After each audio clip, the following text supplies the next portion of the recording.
Malaking tulong sana ang mga breath analyzer kit o breathalyzer para nga matukoy kung nakainom ba ang isang driver na sangkot sa aksidente. Ang problema, ang mga rumeresponde sa aksidente, wala namang hawak na ganitong aparato kahit pa Marso pa nakabili nito ang LTO. At nakatutok si Cara David. Ang mga aksidenteng tulad nito ang nasa datos ng PNP Highway Patrol Group.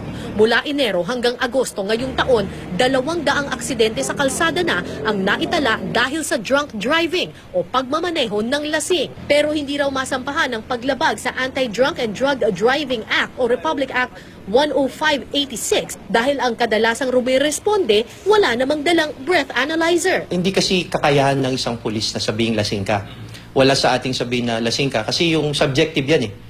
Kailangan isang instrumento na calibrated yung magsasabi para maisampa mo yung kaso at mapanalo mo yung kaso.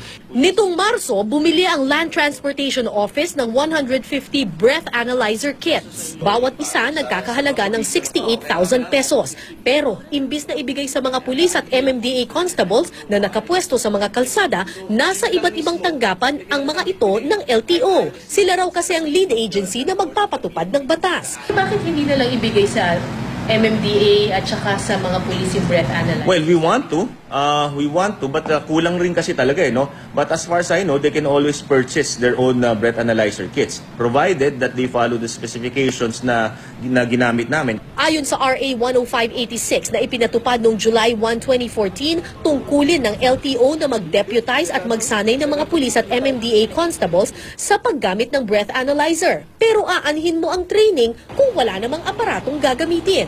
Ayon sa MMDA, 4 lang sa kanilang traffic constables ang sumailalim sa training. Sabi ni MMDA Chief Traffic Inspector Ray Arada, hindi malinaw kung may budget para bumili nito at maaaring hindi na nila ito saklaw dahil nationwide ang implementasyon ng batas. Aminado ang LTO underutilized o hindi lubusang nagagamit ang 150 breath analyzer kits na kanilang nabili.